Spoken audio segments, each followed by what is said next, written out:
ओम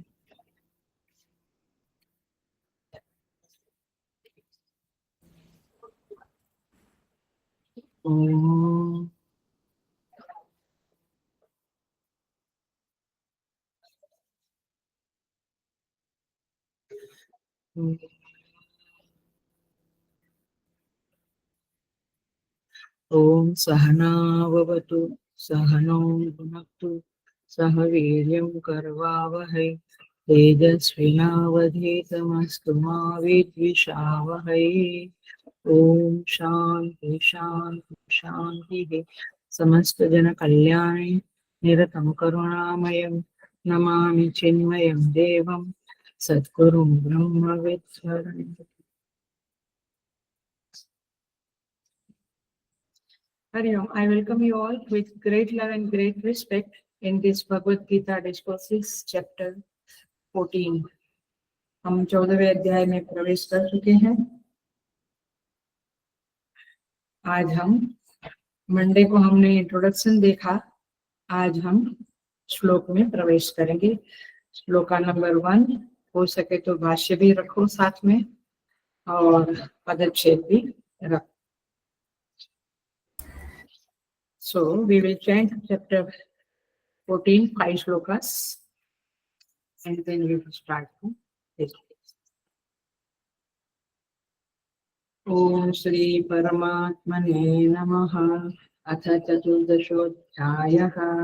श्री भगवानुवाच परं भूयः प्रवक्ष्यामि ज्ञानानां ज्ञानमुत्तमं यज्ञात्वा मुनयः सर्वे परां सिद्धिमितो गताः इदं ज्ञानमुपाश्रित्य मम साधर्म्यमागताः सर्गेऽपि नोपजायन्ते प्रलये न व्यथन्ति च मम योनिर्महद्ब्रह्म तस्मिन् गर्भं दधाम्यहं सम्भवः सर्वभूतानां ततो भवति भारत सर्वयोनिषु कौन्तेय मूर्तयः सम्भवन्ति याः तासां ब्रह्म महद्योनिः अहं बीजप्रदः पिता सत्त्वं रजस्तमैति गुणा प्रकृति संभवाः निबध्नन्ति महाबाहो देहे देहिनमव्ययम्। भगवान ने बोलना शुरू किया,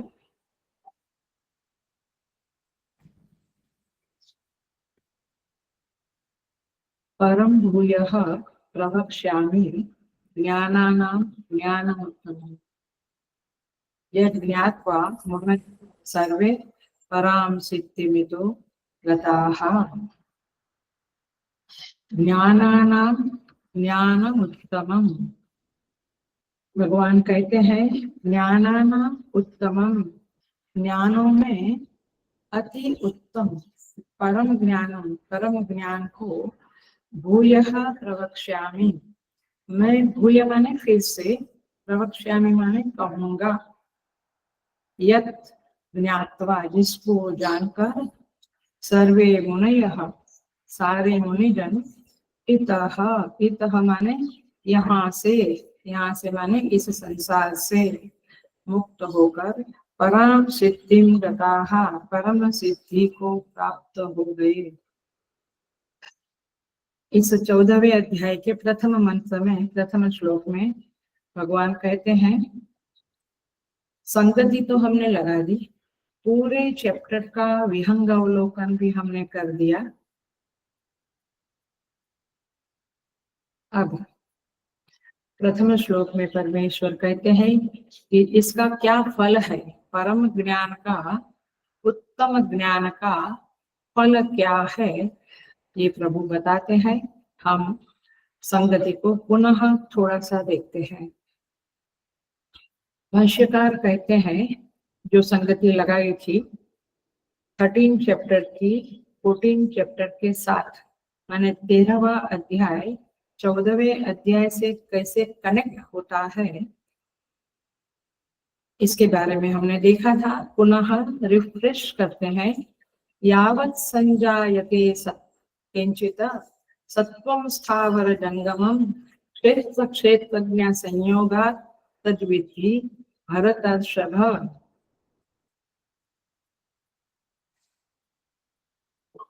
मतलब जब क्षेत्र और क्षेत्रज्ञ का संयोग होता है तब ये सृष्टि स्थावर जंगम संजायते, ये सृष्टि उत्पन्न होती है। ऐसा हमने 13वें अध्याय के 26 नंबर के श्लोक में देखा था। उसी का कनेक्शन में 14 अध्याय शुरू हो रहा है। उस श्लोक की व्याख्या के लिए कथम इति प्रदर्शनार्थम, कैसे सृष्टि उत्पन्न होती है क्षेत्र और क्षेत्रज्ञ के संयोग से, इस बात को बताने के लिए ये 14वां अध्याय शुरू हो रहा है। 14 चैप्टर की भूमिका क्या है, कैसे सृष्टि बनी, वहां तो 13वें अध्याय में बता दिया क्या क्षेत्र क्षेत्रज्ञ के संयोग से सृष्टि बनती है, ये बात हो गई। लेकिन इस 14वें अध्याय में कैसे किस तरह से बनती है, बात सिद्धांत तो रख दिया बट उसकी प्रोसीजर जो है वो नहीं पता। तो इसीलिए यहाँ पे 14वें अध्याय में यह मुख्य संगति लगती है।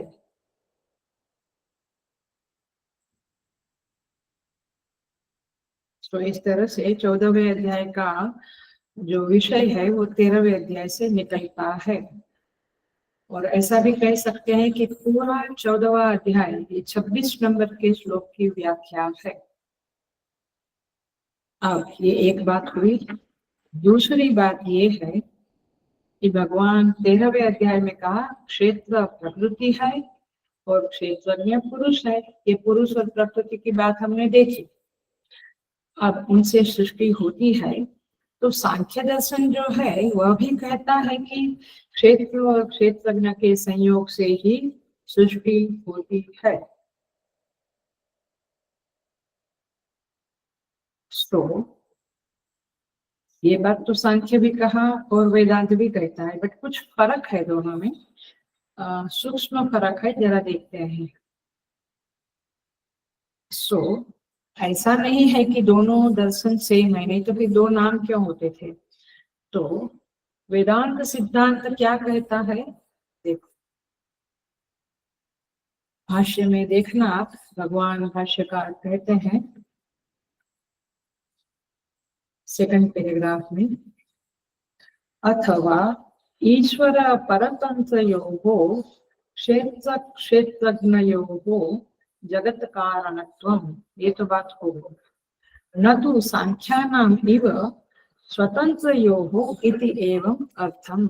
ये मूल बात, मतलब सांख्य योग में कहते हैं कि क्षेत्र और क्षेत्रज्ञ का जो संयोग है वो स्वतंत्रता से है, परंतु वेदांत कहता है ईश्वर परतंत्रयोः क्षेत्र क्षेत्रज्ञयोः जगत कारणत्वम्।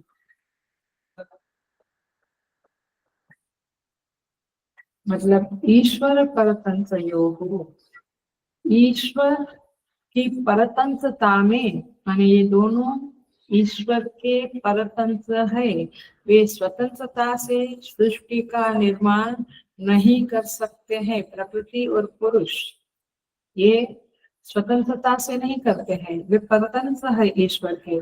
न तो सांख्य वाले लोग कहते हैं कि पुरुष और प्रकृति दो है, ईश्वर का इधर नाम मत लो।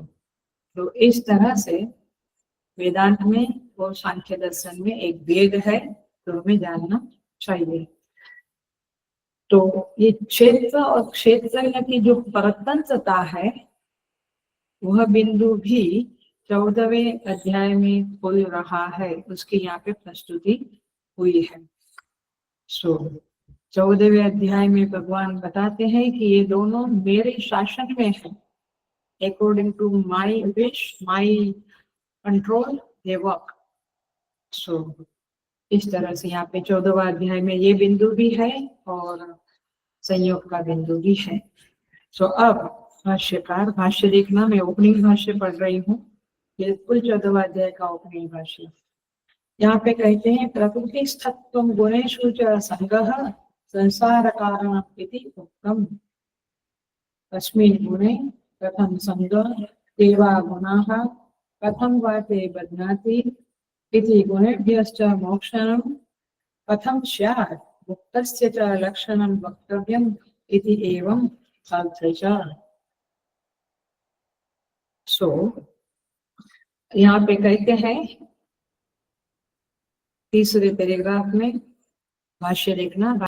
सो यहाँ पे तीसरे मंत्र में तीसरे पैराग्राफ में भगवान कह रहे हैं भाष्यकार कि यह जो कहा कि प्रकृति में स्थित होना और गुण विषयक आसक्ति प्रकृति पुरुष प्रकृति स्थो ही भुंक्ते प्रकृति जान गुणान, ये 13वें अध्याय में कहा था। और गुण कारणम गुण संगोष्य सदसद योनि जन्मसु, ये बातें जो 13वें अध्याय में कही थी,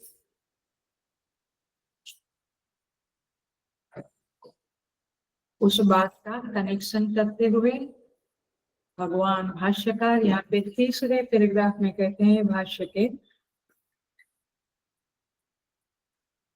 ये कस्मिन् गुणे कथम संगः, गुण तो है सदसद अच्छी बुरी योनि में जाने के लिए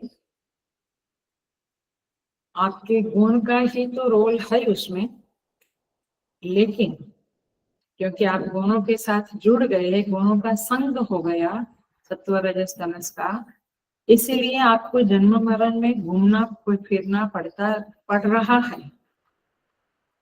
बार बार जन्म बार बार मृत्यु ये हो रहा है,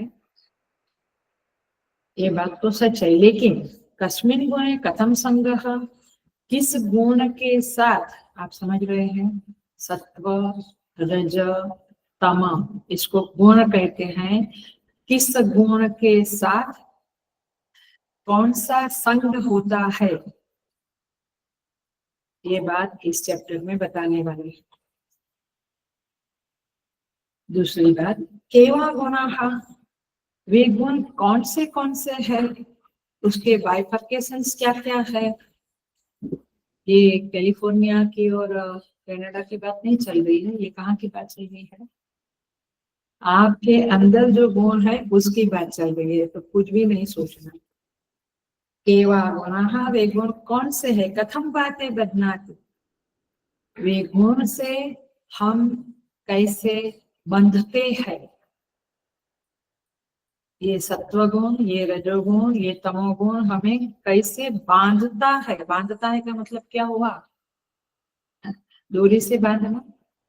बांधने का मतलब है वो हमें अपनी औकात बता देते हैं।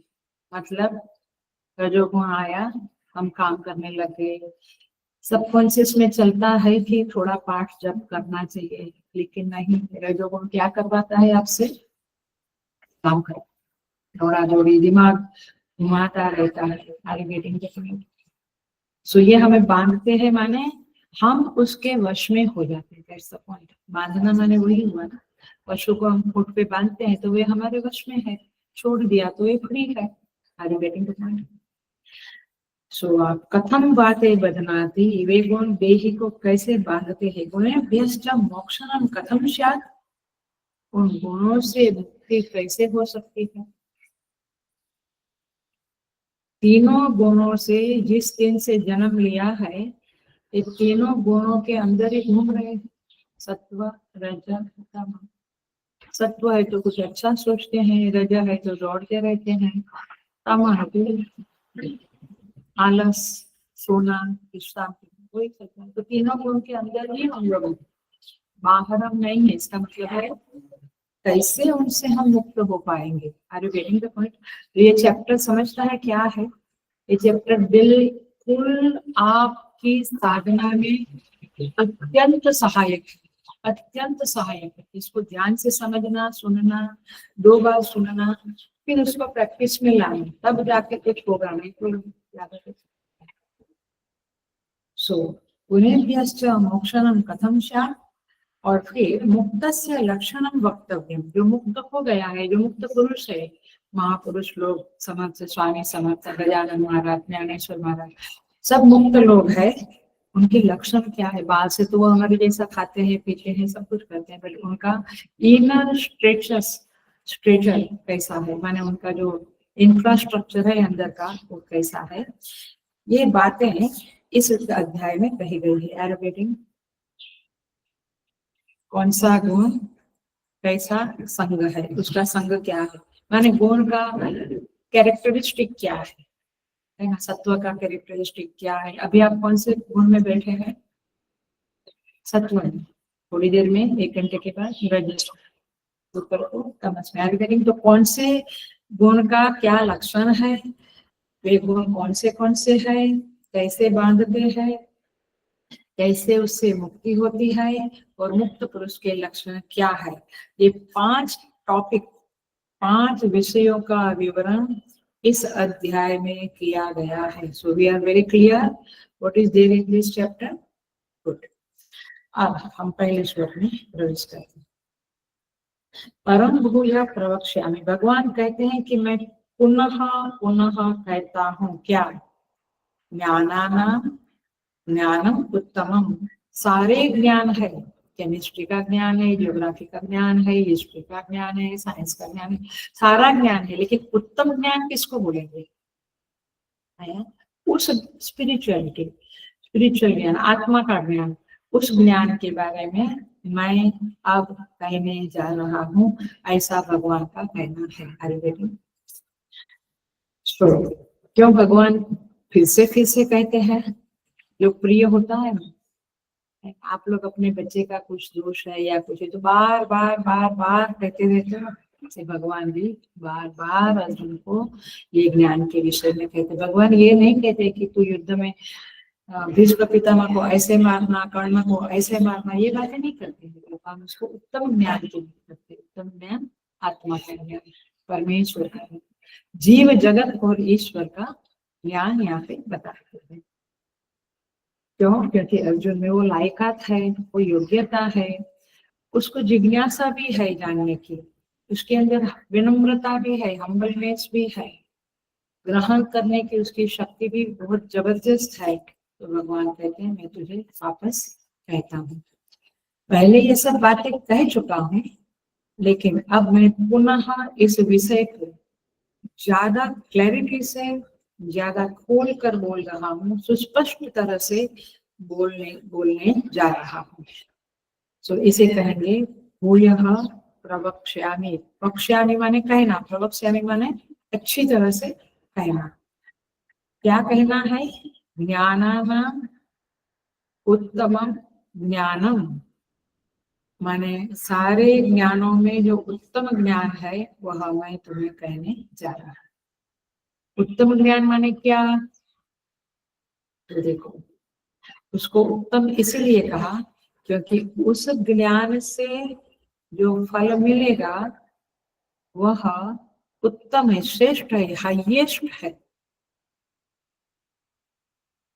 आपको मेडिकल के ज्ञान से, मेडिकल के उसमें भी ज्ञान मिलता है, आपको कुकिंग में भी ज्ञान मिलता है, ड्राइविंग है, म्यूजिक है, एक्टिंग है, सब जगह ज्ञान मिलता है। बट उसके फल क्या है? मैक्सिमम थोड़ा नेम एंड फेम, थोड़ा किसी का सेवा हो जाए, और मुख्य क्या है? पैसा। पैसा मिलता है सारे ज्ञान के। आप ज्ञान आप पढ़ाते क्यों है बच्चों को? पैसा चाहिए। लेकिन ये ज्ञान से क्या फल मिलेगा? उत्तम फलत्वार, इसका फल ऐसा है कि ये रोज की जन्मों जन्म की झंझट है, कितना 84 लाख योनियों में जो घूमना पड़ने वाला है वो चक्र बंद हो जाएगा। उत्तम फल आयुर्वेदिक। डर नहीं लगता है, लेकिन जरूरी नहीं, क्योंकि हमने कोई इतना जन्म पर सेवा नहीं किया, इतना कुछ नहीं किया है साधना, तो जरूरी नहीं कि मनुष्य जन्म वापस मिलेगा। बिल्ली, कुत्ता, कैमल, घोड़ा, हाथी, कॉकरोच, ब्लिज़ार्ड, इतने 84 लाख जीव है, योनियां है इस दुनिया में। कहीं पर भी भगवान को अपनी जगह प्रॉब्लम नहीं है, वो जगह क्रिएट कर देगा कहीं भी किसी भी योनि में अकॉर्डिंग टू अवर कर्म डाल देगा। सो उत्तम फलत्वात्, ये उत्तम ज्ञान है, इसका फल उत्तम है, जन्म मरण से मुक्ति। और ये उत्तम ज्ञान क्यों कहते हैं? क्योंकि इसका विषय भी परवस्तु विषयत्वात्, भगवान भाष्यकार कहते हैं, दो शब्द लिखते हैं भगवान भाष्यकार, उत्तम फलत्वात् परवस्तु विषयत्वात्, ये परम वस्तु जो परम है परमेश्वर, उसके बारे में ज्ञान देता है। तो ये 14वां अध्याय क्लियर हुआ। ये 14वां अध्याय के मुताबिक हम साधना करेंगे तो उस साधना से हम ये उत्तम फल को प्राप्त कर सकेंगे।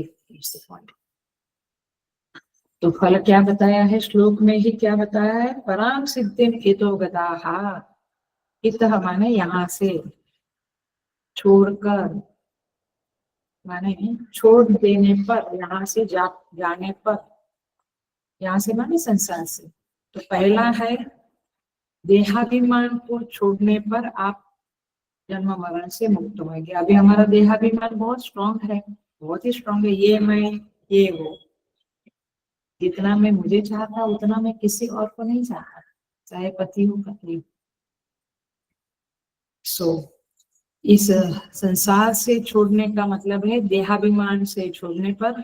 और दूसरा है प्रारब्ध का क्षय होने से जब देह को छोड़ना पड़ता है, तब हम जब चले जाता है जीव, तो पराम सिद्धिम इतो गताः, तो ये ज्ञानी पुरुष जिसने ये उत्तम ज्ञान को प्राप्त कर लिया है, वह पराम सिद्धि को प्राप्त करता है। पराम सिद्धि माने जन्म मरण से मुक्ति। सो यहाँ पे लिखा है ज्ञात्वा, देखो आप श्लोक देखो, यद ज्ञात्वा मुनयः सर्वे, ज्ञात्वा माने जानकर, जानकर का मतलब है कृत्वा नहीं, करके नहीं, यहाँ कुछ करना नहीं है, उस ज्ञान को प्राप्त करना है, माने उस ज्ञान की प्राप्ति होनी है। माने कोई स्थूल क्रिया या सूक्ष्म क्रिया नहीं करना। स्थूल क्रिया माने कोई कर्म नहीं करना है, सूक्ष्म क्रिया माने उपासना इत्यादि नहीं करना है, मेडिटेशन नहीं करना है। माने वो करो, वो किसके लिए करना है? चित्त शुद्धि के लिए करना है। जप, मेडिटेशन, सेवा, कर्मयोग, ये चित्त शुद्धि के लिए करना है। लेकिन ज्ञान की प्राप्ति तो ज्ञान माने मोक्ष के लिए तो ज्ञान ही प्राप्त करना है। ज्ञान प्राप्ति से ही मुक्ति मिलेगी, उससे पहले नहीं मिलेगी। सो ज्ञात्वा एव, भगवान कहते हैं इस ज्ञान को आपने ग्रहण कर लिया तो फिर आपकी यथार्थ प्रमा बन जाएगी। प्रमा माने बुद्धि। अभी आपकी बुद्धि क्या है? यथार्थ है कि अयथार्थ है, गलत है कि सही है? बहुत गलत बुद्धि है, क्योंकि दुनिया को एक ही एग्जाम्पल दे, दुनिया को मैं सत्य समझ रहा, तब तो छोटी छोटी चीजों के लिए झगड़े कर लेते हैं हम लोग। ये इधर क्यों रखा, ये ऐसा क्यों लाया, ये इधर क्यों जाना, क्योंकि जगत में हमारी क्या है? सत्यत्व बुद्धि है ना? तो फिर बुद्धि हमारी सही है कि गलत है? परमेश्वर तो कहते हैं, वेद उपनिषद तो कहते हैं कि जगत क्या है? मिथ्या है, झूठा है। हम क्या मानते हैं? सत्य मानते हैं। और दुनिया में भी कई चीजों को हम आज गलत बोलते हैं, कल सही बोलते हैं, आज सही बोलते हैं, कल गलत बोलते हैं। समझ में आता है? और पल पल में भी बदलते रहते हैं।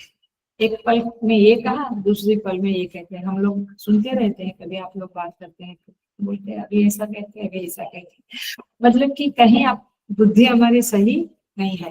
भगवान कहते हैं कि जब ये आत्मज्ञान प्राप्त होगा, ये शास्त्र पढ़ेंगे, सही समझ आपके अंदर उत्पन्न होगी, सही प्रमा माने बुद्धि, सही बुद्धि आपको मिलेगी, तब जाकर ये जन्म मरण से छुटकारा होगा। अभी तो ये स्थिति है जगत के लोगों की कि हाउ डेयर यू टेल कि मेरी बुद्धि गलत है। आप कैसे कहते हो कि मेरी बुद्धि मेरी बुद्धि हमेशा सही सोचती है, ऐसा ही हम लोग बोलते हैं, ये समझते भी ऐसा ही है। और यहाँ तक समझते हैं कि दूसरों की बुद्धि से मेरी बुद्धि थोड़ी ज्यादा ही, अब मैं ज्यादा बुद्धिमान। सो जब तक शास्त्र नहीं पढ़ा, ये सब गलत फहमियों में हम रहते हैं। भगवान श्री कृष्ण कहते हैं यज्ञात्वा मुनयः सर्वे, इसे जानकर सारे मुनि लोग, ऋषि मुनि लोग परम सिद्धि को प्राप्त करते हैं, मोक्ष को प्राप्त करते हैं। अब आइए हम इस शब्द को देखेंगे, मुनि शब्द को। मुनयः क्या है? बहुवचन है, प्लूरल है मुनि का, है ना।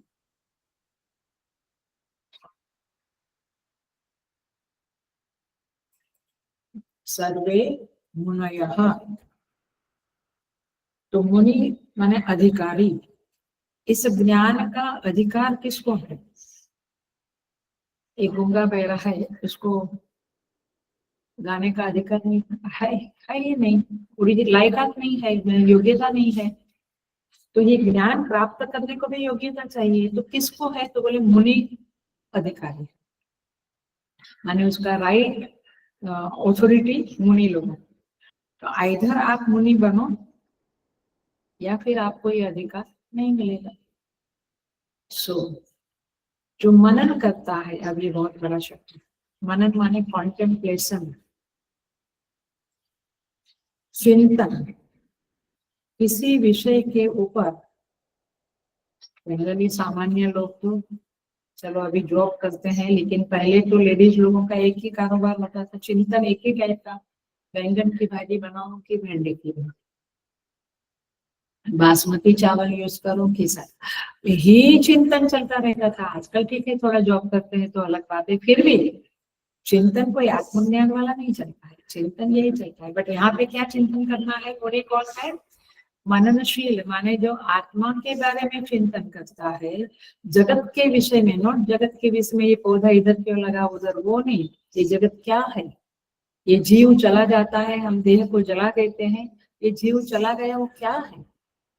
ये गर्भ में बालक आता है, कहाँ से आता है, कैसे होता है, कैसे उसका डेवलपमेंट होता है अंदर, कैसे वो ग्रहण करता है। ठीक है, मेडिकल भाषा में आप थोड़ा बहुत जान लेते हैं, बट डॉक्टर लोग बच्चों को हाथ पैर नहीं बनाते, वो कुदरत प्रकृति परमात्मा की सब कुछ वो अंदर जो होता है। तो पॉइंट इज दिस कि इस संदर्भ में जो विषय का मनन चिंतन होता है, ये आत्मा क्या है, ये ईश्वर क्या है, ये मनन चिंतन जो है उसको कहेंगे कॉन्टेम्पलेशन, शास्त्र की भाषा में। बाकी सब तो ठीक है, उसने मुझे ऐसा क्यों कहा, ऐसा मैं कहूंगा, वो चिंतन तो संसार का चिंतन। अब ये मननशील हमें भी होना है, हमें भी कॉन्टेम्पलेशन करना है, चिंतन करना है और आत्मज्ञान पाना है। तो हमें क्या बनना पड़ेगा? मुनि। अब मुनि बनने के लिए मननशील होना है, तो मननशीलता में, मननशील कॉन्टेम्पलेट करने वाला, हम कहते हैं ना, वो एक्स्ट्रा ऑर्डिनरी इंटेलिजेंट है। क्यों? वो रणनीति बनाते हैं, वो देश की स्थिति को ऊपर लाते हैं, एटसेट्रा एटसेट्रा। वो कौन बना सकता है, कौन कर सकता है? बुद्धिमान व्यक्ति। मैंने इस्कॉन वाले, इस्कॉन सॉरी, इसरो वाले जो ऊपर मैंने अभी जाके आया। सो द पॉइंट इज कि ये बड़े बड़े जो लोग हैं, देश की रणनीति डिसाइड करते हैं, ये सब बुद्धिमान लोग हैं, वे चिंतन करते हैं, बट उनका चिंतन संसार के संदर्भ में, दैट्स ओके। बट मननशीलता के लिए आपको क्या क्वालिटीज चाहिए? यू वोंट बिलीव, ऐसा एक टाइटल रख के सेमिनार करने वाले कॉर्पोरेट वाले लोग 2 घंटे का 50,000 1 lakhs लेते हैं, आपको पता है। और यहाँ पे ये ज्ञान हमारे पास पड़ा है, इधर से ही उठाते हैं। दुनिया में कहीं पर भी जो कुछ भी ज्ञान की बातें है, चाहे वो साइंस का ज्ञान हो, हिस्ट्री का, गीता के अलावा स्वतंत्र नहीं है, सब कुछ गीता जी में से ही लिया हुआ है। इसलिए मननशील बनने के लिए नंबर 1 क्वालिटी, मैं 7 क्वालिटीज के बारे में बात करूंगी। पहली क्वालिटी है एकाग्रता, focus, dedication is a must if you want to become a buddhiman. If you want to be excel, you want to excel others, माने दूसरों से जब आप एकदम ऊपर उठना है तो पैसे की लागत से नहीं होगा और कुछ से नहीं होगा, होगा तो भी थोड़े टाइम में आप गिर जाएंगे, बट अपनी बुद्धि है आपके पास तो होगा। तो बुद्धिमान बनने के लिए एकाग्रता, focus is a must, concentration is a must. इसलिए हम कहते हैं जब कई बार पेरेंट्स को कि बच्चों को मेडिटेशन सिखाओ, ध्यान, तो अभी उनकी उम्र नहीं है, नहीं नहीं वो बूढ़ा होएगा तभी करना, बुढ़ापे में तो वैसे भी वात पित्त कफ से भर जाता है शरीर, कहाँ कॉन्सेंट्रेशन हो। कलयुग है तो ठीक है, सही। सो एकाग्रता। सेकंड चीज है उपरामता। उपरामता माने जो मेरा लक्ष्य है, जैसे म्यूजिक सीखने वाले का संगीत लक्ष्य है, पॉलिटिशियन का पॉलिटिक्स लक्ष्य है, विद्यार्थी को क्लास में नंबर 1 आना लक्ष्य है, पढ़ना, मेडिकल स्टूडेंट्स को डॉक्टर बनना लक्ष्य है, इत्यादि। तो उस लक्ष्य के प्रति ही आप फोकस करो, बाकी चीजों से उपराम हो जाओ। पूज्य गुरुदेव के बारे में ऐसा एग्जाम्पल है, लखनऊ में वे कॉलेज में पढ़ते थे, स्वामी चिन्मयानंद जी महाराज। तो एक बार बच्चे, यंग बच्चों में ये हो जाता है ना, चैलेंजेस डालते हैं ना, बोलते हैं कि प्रिंसिपल की केबिन में कौन जाके दिखाएगा, because the principal was approve करके कोई थे, वेरी वेरी स्ट्रिक्ट पर्सन। तो गुरुदेव बोले मैं जाके दिखाऊंगा। तो हिम्मत वाले तो थे ही, तब जाके इतना बड़ा संस्था खड़ा कर दिया। तो गए तो उन्होंने जाके फिर क्या पूछना है वो सोचा नहीं था, यंग ब्लड है ना, सोचते कहाँ है यार।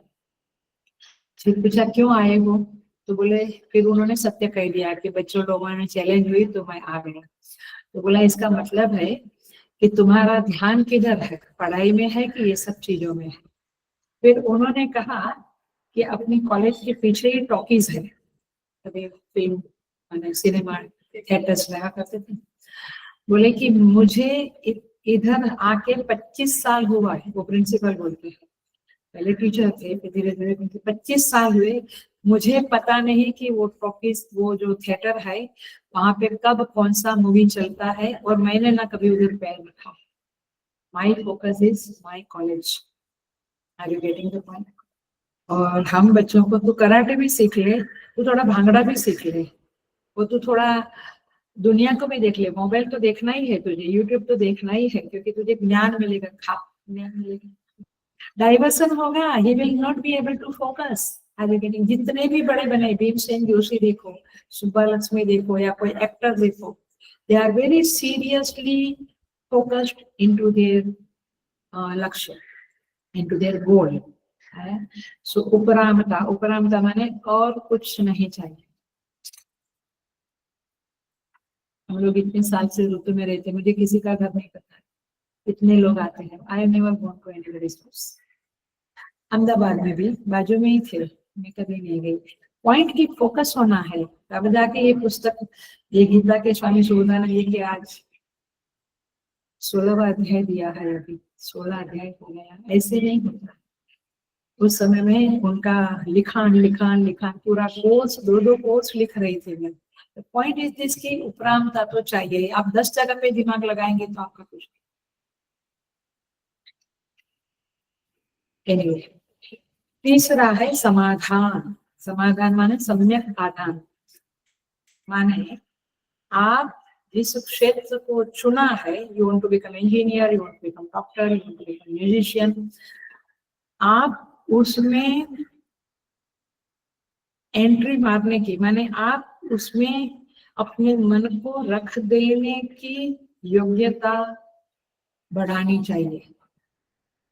आज देखिए, भीमसेन जोशी के बारे में सुना था, पूना में जब वो गुरु के पास गए थे, तो क्या बोलते हैं उसको, वरंडा नहीं, पेड़ का ओटा जैसा होता है ना, पेड़ के आसपास, वहां उनको सुबह 4 बजे रियाज करना पड़ता है गुरु आज्ञा से, और उठ के रियाज करते थे। और मैं भी थोड़ा कुछ सीखा है, तो मेरे गुरुजी कहते थे, भजन के अभंग के गुरुजी, अभंग सीखती थी मैं, एक सा खाली लगाने को 6 महीना, सुबह 4 बजे से उठकर रात तक खाली सा, सारे गामा पढ़ने से, खाली सा को गला से घोटना है। आप समझते हैं? उसको कहेंगे समाधान, सम्यक आधान, पूरा उसमें डूब जाना, मैंने उसको आत्मसात कर लेना, उस विद्या को। चाहे वो पॉलिटिक्स हो, चाहे वो एक्टिंग हो, चाहे वो साइंस, मेडिकल, जो भी हो, आपको उसमें उपरामता चाहिए। तभी तो ये बच्चों में होनी चाहिए। ये टीवी और मोबाइल सब बेकार डालो। और ये समाधान के बाद है रसास्वाद, उसमें इंटरेस्ट होना चाहिए। कई बार हम बच्चों को दूसरी तीसरी लाइन में डालते हैं, उनको इंटरेस्ट नहीं होता है। रसास्वाद ये चौथा काय के लिए, मननशील, कॉन्टेम्पलेशन करने की सामर्थ्य प्राप्त करने के लिए। हम लोग तो सब रिपीटेशन वाले हैं, ये सुना ये किया। विचार करने की सामर्थ्य या जिसको बुद्धि प्राप्त करने की सामर्थ्य तो ईश्वर कृपा से ही आती है, अथवा शास्त्र पढ़ने से आती है। तो रसास्वाद, आपको इसमें इंटरेस्ट आना चाहिए, चौथी कंडीशन हुई। तो आप जब साधना करते हैं, गीता पढ़ते हैं, उपनिषद पढ़ते हैं, तो ये सारी क्वालिटीज आपकी होनी चाहिए।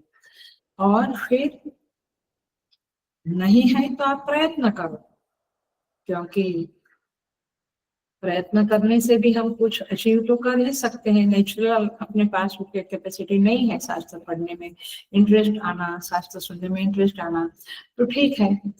हमको जप करने में भी कभी इंटरेस्ट नहीं आता है, कभी लगता है बस 5 माला ठीक है, 10 माला। आप प्रयत्न करो, आप पुश करो अपने आप को थोड़ा, तब जाके आगे बढ़ेंगे। खाली रोज की 5 माला करके मैं आगे बढ़ूंगा ये बात नहीं है, आपको अपने आप को पुश करना पड़ेगा। उपवास करते हैं तो पहले हम थोड़ा फराल खा के, फिर फ्रूट्स खा के, फिर एक समय ऐसा सोचो कि मैं पानी पी के भी कर सकता हूँ। पुश करना है, आर यू गेटिंग? साधना ऐसे नहीं होती है रोज का 10 माला कर दिया, पूजा पाठ कर लिया, वो साधना नहीं है। वो तो आपका रूटीन मैल जो जमा होता है अपने चित्त में, उसको दूर करने के लिए उतना है।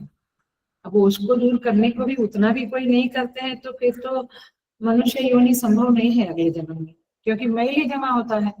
तो क्या करेंगे आप? द पॉइंट इज दिस की परिश्रम करो, या रस होना जरूरी है। और उसके लिए उस सब्जेक्ट के प्रति आपको महत्व बुद्धि होनी चाहिए। महत्व बुद्धि माने दैट इज ग्रेट। जो लोग जो भी क्षेत्र पसंद करते हैं, उसके प्रति उनकी इम्पोर्टेंस दिखती है। उनको बाकी चीजें इम्पोर्टेंट नहीं लगती है, उनको यही चीजें इम्पोर्टेंट लगती है जहाँ पे उन्होंने निवेश किया है अपने मन का। तो महत्व बुद्धि, और दूसरा है उसका वर्ण। बस अब मुझे इसके सिवा कुछ नहीं चाहिए, ये बात होनी चाहिए। हमको तो ये भी चाहिए, वो भी चाहिए। स्वामी जी क्या कहते थे? ये ही चाहिए, इसको कहेंगे वरण बुद्धि। वरण ये नहीं है ऐसा तो फिर वरण दोष हो गया।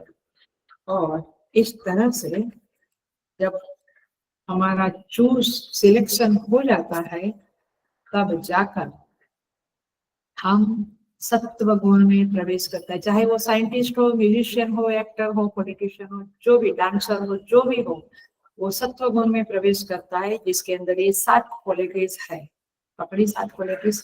एकाग्रता, उपराम, उपराम का माने विड्रॉल फ्रॉम अदर ऑब्जेक्ट्स, बाकी के ऑब्जेक्ट से विड्रॉ करें। एकाग्रता, उपरामता, फिर समाधान, फिर रसास्वाद,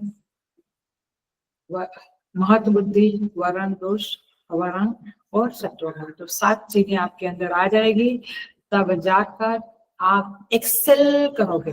डॉक्टर भी होते हैं, बट कोई कहते हैं नहीं नहीं नहीं नहीं नहीं, मैं तो वहीं ही हार्ट का ऑपरेशन कराऊंगा। क्यों? क्योंकि वो डॉक्टर एक्सेल वाले is much above than other doctors है। म्यूजिक, मैं तो भीमसेन जोशी के पास ही सीखूंगा, चाहे जो भी कष्ट होवे। आप लोग भी कहते हैं ना, नहीं नहीं वो कॉलेज में डाले, यहाँ पे नहीं, चाहे वो कितना कष्ट हो। क्यों? क्योंकि उसमें आपको एक्सेल मिलता है बच्चे के लिए। सो इस तरह से तो ये हुई बात एक क्वालिटीज की। अब ये क्वालिटी जो है वो आपके पास आती है, लेकिन आपको फिर वो क्वालिटीज के अंदर ही रहना है। आपने उसके विरोध में कुछ किया तो फिर आप गिर जाएंगे। और मुझे लगता है ये हम सबको पता है कि थोड़ा टाइम हमारा ठीक चलता है, फिर हम डाउन होते हैं। क्यों? क्योंकि आपने वो सत्व गुण के विरोध में आहार लिया, तो लिया, वो कार में ट्रैवल कर रहे थे तो बीच में होटल में दिस दैट खा लिया, आया। सो सत्व विरोधी भोजन किया, सत्व विरोधी बातें की। I have decided I will not listen, किसी का बुरा मैं नहीं सुनूंगा, निंदा नहीं सुनूंगा, लेकिन हम सुन लेते हैं और फिर हमारा सत्व गुण से नीचे जाना शुरू होता है। Are you getting the point? ये चैप्टर बहुत उपयोगी है आपकी साधना के लिए, यदि यू फॉलो। आपका कर्म कभी कभी बिगड़ जाता है, आप किसी को दुख दे देते हो, आप थोड़ा ईगो कर देते हो, अभिमान दिखाते हो, कुछ चलता है हमारा कर्म में गड़बड़ी, तो फिर आप सत्व गुण से नीचे आ गए। Are you getting? आपकी दिनचर्या कभी कभी बिगड़ती है, सोना नहीं तक सो जाते हो, ज्यादा सो लेते हो, ज्यादा गप्पे मार लेते हो, ज्यादा मोबाइल में चैट कर लेते हो, सब कुछ हमारा गड़बड़ी गड़बड़ी होता है। तो फिर आप व्यवहार में भी गड़बड़ करते हैं, तो फिर झूठ बोल देते हैं, तो फिर क्या होता है, आपका सत्व गुण कम होता है, आपकी बुद्धि फिर चिंतन करने को, मनन करने को सक्षम नहीं होती है। कभी लगता है कि यस आई कैन कॉन्टेम्पलेट, कभी लगता है यार डल हो गया है, कुछ समझता ही नहीं आया। क्यों? क्योंकि आपका जो पूरे दिन का जो कारोबार है, कर्म है, थिंकिंग है, बोलना है, चलना है, घूमना है, योगा करना है, सब कुछ में गड़बड़ी आ गई, देन यू कांट। सो इसीलिए, और ये चैप्टर क्या है, सत्वगुण, रजोगुण, तमोगुण, ये मेरे अंदर जो चल रहा है उसमें मुझे तमोगुण से रजोगुण में, रजोगुण से सत्वगुण में स्थापित होना है अपने आप को, दूसरों का छोड़ो।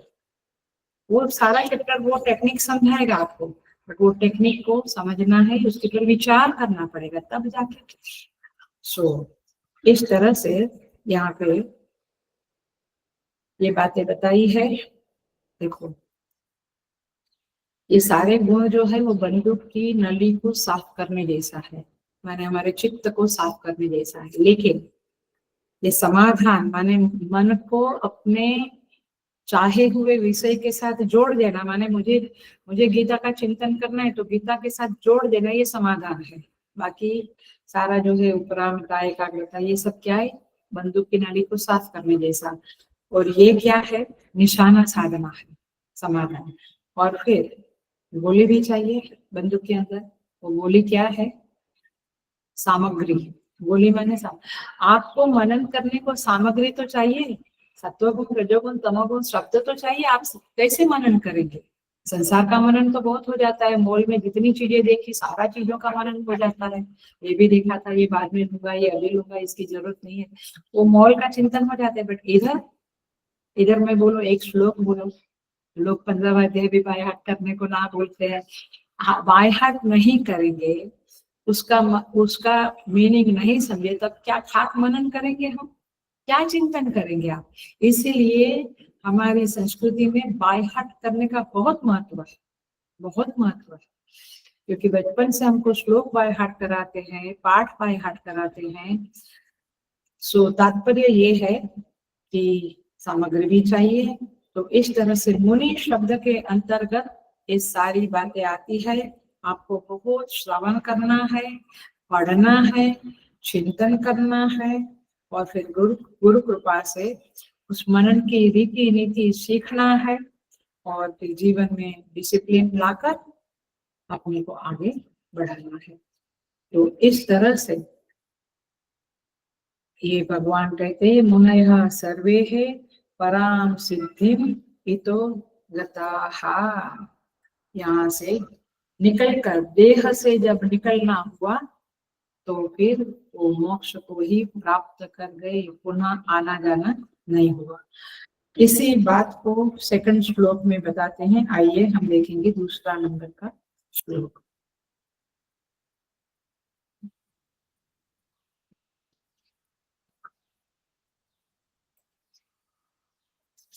इदम ज्ञानम उपाश्रित्य, भगवान कहते हैं इस ज्ञान को प्राप्त करके माने आश्रय करके, मम साधर्म्यम आगताः, मेरे स्वरूप को वे लोग प्राप्त हो जाते, माने मुझे प्राप्त हो जाते हैं।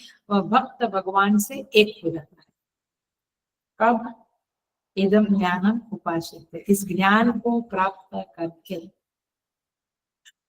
सर्गे भी न उपजायन्ते, और जब सृष्टि होती है पुनः तो उनका जन्म नहीं होता है। दे आर वन विथ भगवान, भगवान के पास इनको इधर ये जन्म मृत्यु जरा व्याधि वाला ये जो संसार है उसमें आना नहीं पड़ता है। और प्रलय काल, प्रलय न व्यथंती च, और प्रलय काल हो गया तो वे दुखी नहीं होते हैं। प्रलय काल के बारे में आप पुराणों में पढ़ो, क्या क्या लिखते हैं, क्या क्या होता है। अभी तो कलयुग की शुरुआत है, लेकिन जब प्रलय आएगा तब कैसे जीव तड़पेंगे, कैसा प्रलय चलेगा, ये सब बहुत जबरदस्त है। यानी हम उधर नहीं जाएंगे, हम इतना ही समझते हैं इस चैप्टर में कि ये ज्ञान को प्राप्त करके जीव परमेश्वर को प्राप्त कर लेता है, एक हो जाता है, और फिर उसको सृष्टि के आदि में जन्म नहीं लेना पड़ता है, और प्रलय में उसको दुख नहीं होता है। तो देखो,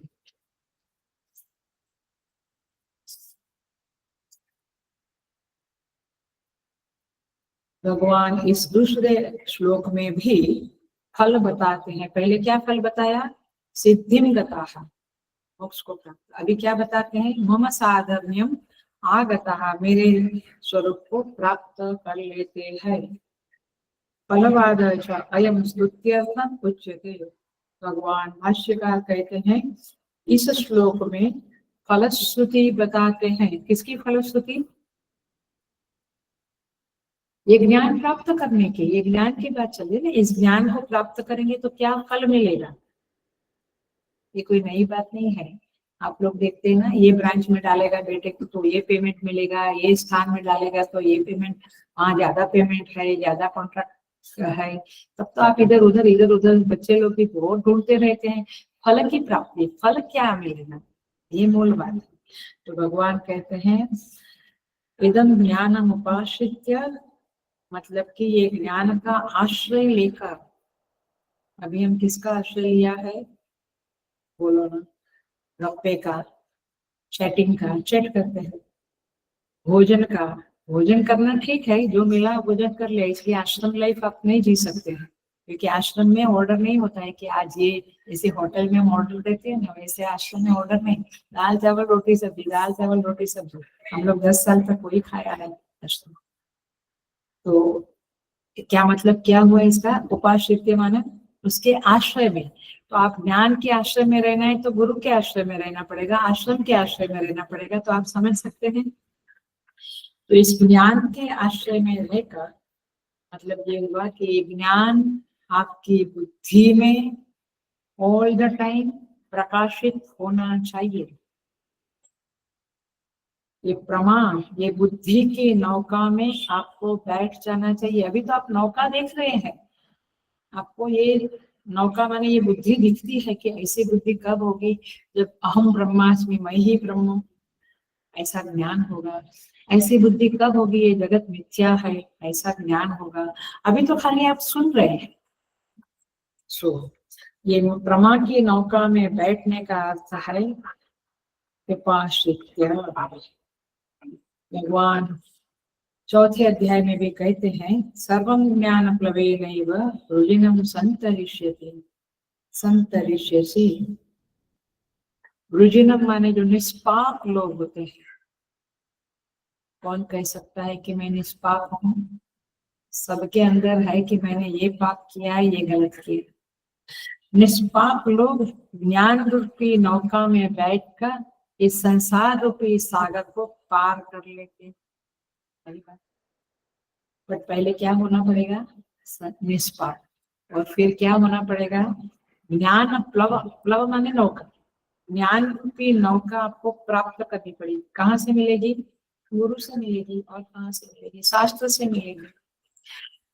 सो इस तरह से ये माया रूपी नली को इस ज्ञान रूपी नौका से जब पार कर लेते हैं साधक, तब वह मम साधर्म्यम आगता, भगवान कहते हैं मेरे स्वरूप को प्राप्त कर लेता है।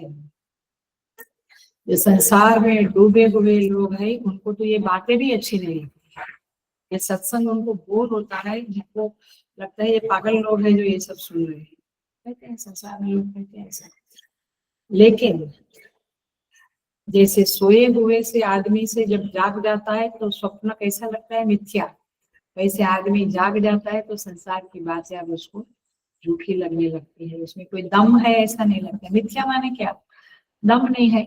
लकड़ी का एप्पल रखा है, वो घर में भी रखते हैं, शोकेस वाला मामला में, तो क्या है उसका कोई मतलब है क्या, वो खाली दिखावा है। ऐसे संसार खाली दिखावा है। कबीर कहते हैं यह संसार सेजल का फूल, सेमल का फूल, एक फूल है जिसमें सुगंध नहीं है, तो फिर इसको फूल कहेंगे क्या। ऐसा ये संसार है, ये सेमल का फूल है, बिना सुगंध का ही है, लेकिन हम उसको सुगंधित मान रहे हैं। तो यहाँ कहते हैं कि एक तो प्रमा उत्पन्न होनी चाहिए और दूसरा है अभिनिवेश। वो बुद्धि के साथ आप 24 आवर्स 365 डेज जुड़े रहना चाहिए। जैसे मैं मनुष्य हूँ, ये बुद्धि आपकी कभी जाती है, आपके साथ ही रहती है। एक क्षण के लिए भी आपको लगता है शायद मैं पशु तो नहीं हूँ ना नहीं, क्यों, आपका बुद्धि में अभिनिवेश हो गया है कि मैं मनुष्य हूँ। ऐसे मैं ब्रह्म हूँ, ये अभिनिवेश जब होगा, ज्ञान तो हुआ, ज्ञान तो आपको अभी उपनिषद से भी थोड़ा थोड़ा होने लगा है कि बेसिकली मैं ब्रह्म ही हूँ, बट मैं अपने को जीव मानता हूँ, सुखी दुखी मानता हूँ, परंतु अभिनिवेश नहीं हो। अभिनिवेश माने उसमें घुस जाना, उस ज्ञान में स्थित हो जाना, तो नहीं हुआ है। इसको क्या कहेंगे, अभिनिवेश। सेकंड चैप्टर में कहते हैं नास्ति बुद्धिर युक्तस्य न चा युक्तस्य भावना, माने जिसके पास बुद्धि नहीं है, इस जीव जगत और ब्रह्म ईश्वर के बारे में सही समझ नहीं है, वो क्या, उसके अंदर उसका क्या अभिनिवेश होगा। वो आज कुछ कहता कल कुछ कहेगा। इसलिए अभिनिवेश is a very very important thing. देखिए, मैं सत्यवादी हूँ, ये कब आप कहेंगे, कभी सत्य बोला कभी झूठ बोला, कभी नहीं। मैं सत्यवादी में हमेशा सत्य बोलता हूँ, तो सत्य में आपका अभिनिवेश है, ऐसा कहा जाएगा। यू गेटिंग अभिनिवेश शब्द का अर्थ। तो मैं ब्रह्म हूँ, ये अभिनिवेश होना पड़ेगा। जैसे मैं सत्यवादी, मैं कभी झूठ बोल ही नहीं सकता। राजा हरिश्चंद्र का है, युधिष्ठिर महाराज का है। सो ऐसा आपका अभिनिवेश कहाँ है। एग्जाम्पल के लिए बोले तो कुछ ग्रेट एक्टर लोग हैं, वे जब एक्टिंग करते हैं उस पात्र को भजते हैं, तो वे पात्र के संवेदनाओं को जीते हैं। Are you getting. वे संगीतकार लोग उस सुर में डूब जाते हैं, इसको अभिनिवेश बोलेंगे। तो शास्त्र में डूब जाना, ये कब होगा। तो तात्पर्य ये है कि उपाश्रित्य इदम ज्ञानम, उपाश्रित्य इस ज्ञान को प्राप्त करके, उसमें आश्रय लेकर, उसमें अभिनिवेश होकर जब साधक ज्ञानी बनता है, तब मम साधर्म्यम आगताः, तब वह मेरे स्वरूप को प्राप्त कर लेता है। अभी तो बहुत डिस्टेंस है, अभी तो हम केवल मूर्ति पूजा करते हैं, वो थोड़ा बहुत भगवान भगवान करते हैं। सो द्वैतवादी जो लोग हैं वो कहते हैं कि इसका अर्थ ये होता है कि हम सारूप्य को प्राप्त करते हैं। आपको पता है ना 4 प्रकार की मुक्ति है, वैसे 5 वैसे 4। कौन सी है, सारूप्य, सालोक्य, सामीप्य, सायुज्य। आपको पता है सामीप्य मुक्ति का एग्जाम्पल क्या है। सामीप्य माने नजदीक, कौन सा एग्जाम्पल है, जय विजय, विष्णु के नजदीक। सालोक्य माने उस लोक में जाना। कई कहते हैं ना कि मैं तो वैकुंठ में ही जाऊंगा। अच्छा, भजन बहुत मैं खुद गाती थी, हमें तो वैकुंठ में जासू रे, हम लोग वैकुंठ में जाएंगे, ये भावना। अभी तो बच्चे लोग मानते ही नहीं है कुछ भी, कौन सा लोक क्या, उनको तो केवल एक ही लोक दिखता है, इधर का नौकरी, पैसा और लग्जरी, और कुछ नहीं समझता है। लेकिन कई पुराने लोग हमेशा सोचते थे मैं कैलाश में जाऊंगा, मैं वैकुंठ में जाऊंगा, मुझे गोकुल में जाना है, मुझे तो वृंदावन में क्या पक्षी होकर भी वृंदावन में ही रहना है। माने ये एक भावना करते हैं। तो वो तो क्या बोलेंगे उसको, सालोक्य मुक्ति, सामीप्य मुक्ति, सालोक्य मुक्ति, सारूप्य मुक्ति। भगवान के जैसा ही चेहरा मोरा बन जाता है उनका। भगवान श्री कृष्ण का वो 4 हाथ लगा के, माने 4 हाथ करके, माने भगवान का जैसा ही रूप करते हैं, वो अलग बात है। बट भगवान का जैसा रूप मिलता है। हम कहते हैं ना कितना डिवाइन लगता है इनका चेहरा। मैंने साधु संतों को देखो तो सारूप्य मुक्ति, सामीप्य मुक्ति, सालोक्य और सायुज्य, माने उनके साथ एक हो जाना। माने भगवान कैसे है, दयालु है, तो हमारे अंदर भी वो दयालुता आवे। भगवान कैसे सत्यवादी है, तो हमारे अंदर भी माने सायुज्य, माने मिल जाना, जुड़ जाना, भगवान के सारे गुण हम में आ जावे, वो क्या है, सायुज्य मुक्ति। तो चारों मुक्ति वेदांत नहीं कहता है। द्वैतवादी दर्शन कहते हैं कि शायद सारूप्य मुक्ति है। तो साधर्म्य का अर्थ वे लोग ऐसा करते हैं कि भगवान एक है, मैं एक हूँ, और हम दोनों के बीच में धर्म का एक साधर्म्यता आ गई। वेदांत क्या कहता है, वेदांत कहते हैं कि ऐसा नहीं है, मैं जीव और परमेश्वर एक हो जाते हैं, वहां दो नहीं रहते हैं। क्या बोलते हैं, मेरा क्या कहती है, प्रेम गलीयति साकरेता, वो दो न समाय, दो नहीं समान। इसलिए भाष्यकार कहते हैं मत स्वरूपताम आगता प्राप्ता न तो समान धर्मता, उसमें समान धर्मिता नहीं है, स्वरूप को ही प्राप्त कर लेते हैं। जैसे पानी को पानी में डाला तो स्वरूप को प्राप्त कर गया, है ना। तो ऐसे तो ये समान धर्मिता की बात नहीं है। और इसलिए भाष्यकार बहुत सुंदर कहते हैं, देखो भाष्य में, क्षेत्रज्ञ ईश्वरयोः भेद अनभ्युगमत। भगवान कहते हैं क्षेत्रज्ञ और ईश्वर, माने जीव और ईश्वर के बीच में कोई भेद नहीं है। अभी तो हम कैसे हैं, अभी तो हमारी समझ क्या है, मैं अलग, ईश्वर अलग, मैं ईश्वर को भजता हूँ, मैं भक्त हूँ, वो भगवान।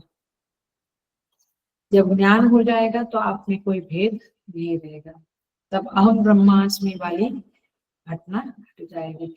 जो महापुरुष लोग जिसको हम कहते हैं कि रियलाइजेशन प्राप्त किया है, वे लोग कैसे हैं, भले बाहर से जो भी है, चाहे वो गांजा लेते थे या सिगरेट फूकते थे या जो भी करते थे, बट उनका इनर स्टेट क्या था, उनमें और ईश्वर में भेद नहीं है। तभी तो वे आशीर्वाद दे सकते थे, और उनके आशीर्वाद फलीभूत होते थे अथवा होते हैं अभी भी। सो ऐसा जो साधक है वह ईश्वर में मिल जाता है। जैसे घट मिट्टी में मिल गया, घटाकाश महाकाश में मिल गया, समझा। घट फूटा तो घट में जो आकाश था वो महाकाश में मिल गया, घट फूटा तो घट की मिट्टी मिट्टी में मिल गई। ये पंचभूत का शरीर पंचभूत में मिल गया। Are you getting? इसको क्या कहेंगे, स्वरूप में एक, ये भी पंचभूत का पुतला है, और संसार में भी पंचभूत है, आकाश वायु अग्नि जल पृथ्वी। तो ये पंचभूत उस पंचभूत में मिल जाता है, तो स्वरूप में मिल गया, इन अ वे। बट यहाँ पे क्या है, परमात्मा के स्वरूप में जीव मिल गया, अब उसकी यात्रा खत्म हो गई, तो उसको आगे घूमना नहीं है। हमको लगता है कि हम यात्रा करते हैं, यात्रा माने हम साधना में हम आगे बढ़ रहे हैं। बहुत बार हम उसी खूंटे के आसपास बैल की तरह घूमते हैं, वास्तव में कुछ यात्रा वार्ता होती नहीं है, कुछ आगे बढ़ना होता नहीं है, वहीं पे घूमते रहना होता है। ये बहुत बार गलत फहमियों में साधक लोग रहते हैं। सो यहाँ पे कहते हैं ऐसा जो साधक है, जो ज्ञान का आश्रय लिया है, वह सर्गे अपि न उपजायन्ते। वह सृष्टि बनने के बाद, जब सृष्टि उत्पन्न होती है, क्योंकि वेदांत क्या मानता है, ये सृष्टि बनती है ऐसा नहीं मानता है, ये सृष्टि अनादि काल से ऐसे ही चल रही है, उसका उत्पत्ति हुआ ऐसा नहीं। जैसे बच्चे का उत्पत्ति होता है, सृष्टि अनादि काल से चल रही है। अनादि अनादि समझता है ना, उसका प्रारंभ कब हुआ कुछ पता है, अनादि काल तक चलेगी, माने उसका एंड भी नहीं है, वो चलती ही रहेगी, चलती रहेगी। आप कभी सोचो, इतना भयंकर लगता है ना। और हम उसमें किसी 50 60 70 साल के लिए आते हैं, चले जाते हैं, ऐसी सृष्टि। तो यह सृष्टि वेदांत कहता है व्यक्त होती है, अव्यक्त होती है, मैनिफेस्ट होती है, अनमैनिफेस्ट होती है। Are you getting the point? माने उत्पन्न होती है और नष्ट होती है, ऐसा नहीं है। ये मैनिफेस्ट होती है, अनमैनिफेस्ट होती है। इसका अर्थ समझता है ना?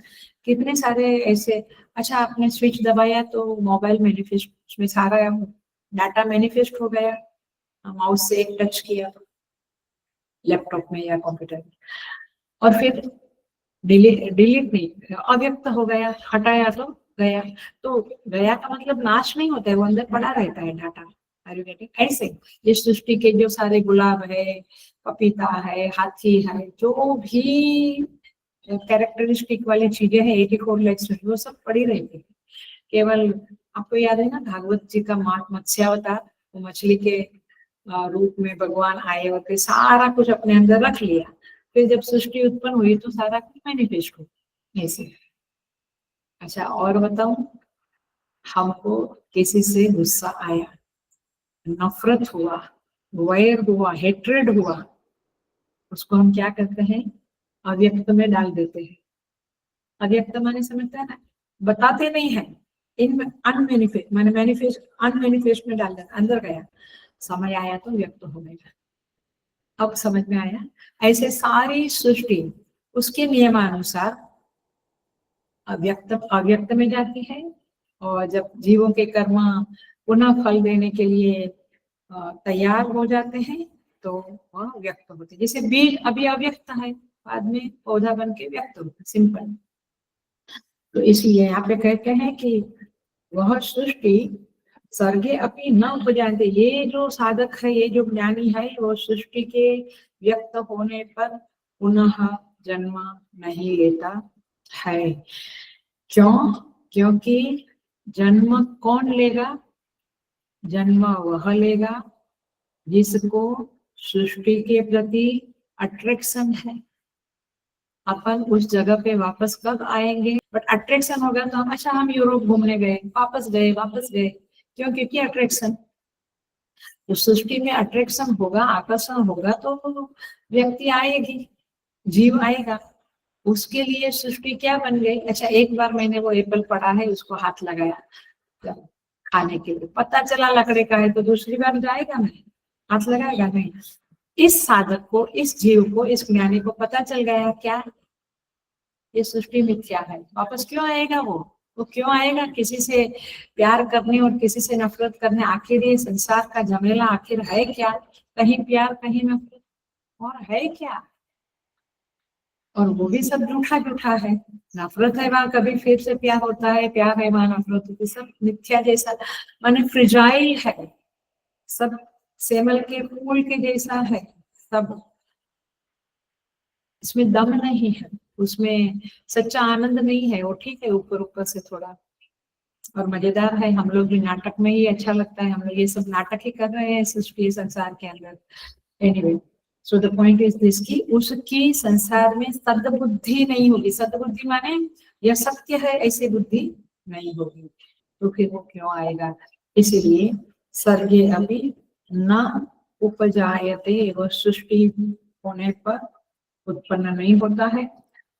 यहाँ पे कहते हैं कि इवन प्रकृति माने प्रकृति लय पुनः देह में नहीं आती है, और प्रकृति का जब लय होता है उसके बाद फिर से महाप्रलय हो गया, फिर वापस सृष्टि बनी, तब भी नहीं आता है, और वैसे भी नहीं आता है। वो इस जन्म मरण के चक्कर से छूट गया है। तो ये ज्ञान की फलश्रुति है। आपको समझ में आ रहा है? ये चैप्टर में तो सत्व रज तम के बारे में सीखेंगे, फिर तीनों से परे जाने की टेक्निक सीखेंगे, तब जाके ये सृष्टि आपके लिए मिथ्या बनेगी, तब जाकर ज्ञान का फल मिलेगा, मोक्ष। बस। सो इस तरह से कहते हैं। चौथा टुकड़ा है प्रलयेपि प्रलये न व्यथन्ति च, प्रलय न व्यथन्ति च। और जब महाप्रलय होता है, सृष्टि पूरी पानी में डूब जाती है, अब सोचो कैसा होगा वो, है ना। अभी तो हम टीवी में देखते हैं कि कोई डूब गया तो एकदम भयंकर लगता है। कोई आग लग गई और आग में, अभी अहमदाबाद एयरपोर्ट पे हुआ था तो लगता था कैसे सब जले होंगे, इतने सारे लोग, कैसा चित्कार होगा, कैसा भयंकर होगा। बट यहाँ महाप्रलय जो पृथ्वी का होता है, 8वें अध्याय में सीखे हैं, आप वापस सुन लेना। 8 चैप्टर में है कितने सालों के बाद प्रलय आता है, कितने सालों के बाद फिर से पृथ्वी व्यक्त होती है, एक्सेट्रा। तो सारी सृष्टि आग से जलती होगी। ऐसा होता हो, कैसा हो रहा हो दृश्य भयंकर। तो ऐसा जब होता है तब भी यह ज्ञानी न व्यथंती, उसको कोई दुख नहीं होता है, क्योंकि जो चीज झूठी है वो जल गई तो कोई दुख नहीं होगा। वो बच्चे की कार है, बच्चा जो खिलौना खेलता है, उसकी गाड़ी जल गई तो हमको कोई तकलीफ नहीं, अपनी गाड़ी जलेगी तो दुख है। ज्ञानी को ये संसार की चीजें खिलौना जैसी मिथ्या है, इसलिए प्रलय न व्यथंती च, क्योंकि उसकी कहीं पर भी सत्यत्व बुद्धि नहीं है। और इसीलिए भगवान कहते हैं, हे अर्जुन, जिसने इस ज्ञान को प्राप्त किया, श्रवण मनन निधिध्यासन करके उस बुद्धि को, उस यथार्थ बुद्धि को प्राप्त किया, वह मेरे स्वरूप में मिल जाता है, वह मेरे स्वरूप को प्राप्त कर लेता है। मुझ में और उसमें कोई भेद नहीं रहता है, फिर वह सत्यम ज्ञानम अनंतम ब्रह्म ही हो जाता है। और इसीलिए मेरा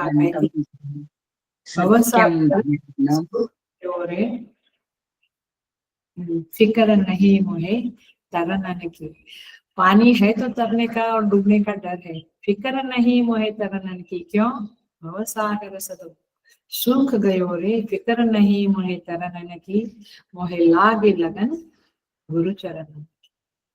ये भजन ऐसे नहीं है, ये गाने का तो है, लेकिन इसका मीनिंग समझना है। इसलिए संत स्त्री है, जा नहीं सकती है, गांव वाले जाते हैं गुरु के आश्रम में, वो कहते हैं गुरु पैया लागू लखारी दे जोड़े।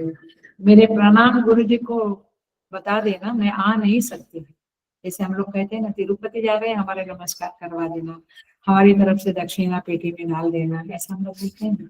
गुरु पैया लागू लखारी दे जोड़े। क्यों?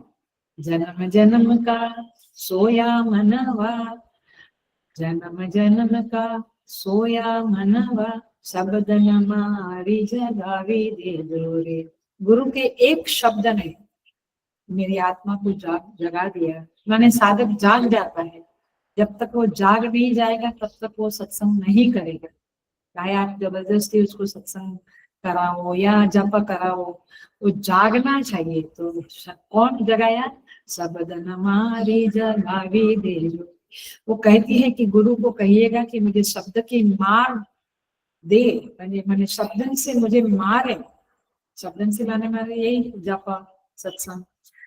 शब्द न मारी जगावी दे जोरे, गुरु पैया लागू लखावी दे। तो इस तरह से अब हम गुरुजनों की वाणी, जो भगवान की वाणी है, उसको गुरुजनों ने जो उसकी व्याख्याएं की है, उस व्याख्याओं के आधार पर हम आगे के श्लोक पढ़ेंगे। तीसरा और चौथा श्लोक तो अगेन सृष्टि की रचना है, और उसके बाद 5वें श्लोक से 18वें श्लोक तक, 18 श्लोक तक पूरा ये गुणों का वर्णन है। ये अच्छी तरह से समझना होगा, तब जाके हम साधना में आगे बढ़ सकेंगे। तो इस तरह से हम यहाँ को विराम देते हैं। ओम पूर्णमदः पूर्णमिदं पूर्णात् पूर्णमुदच्यते, पूर्णस्य पूर्णमादाय पूर्णमेवावशिष्यते। ओम शांति शांति शांति। हरि ओम। श्री गुरुभ्यो नमः। हरे कृष्ण।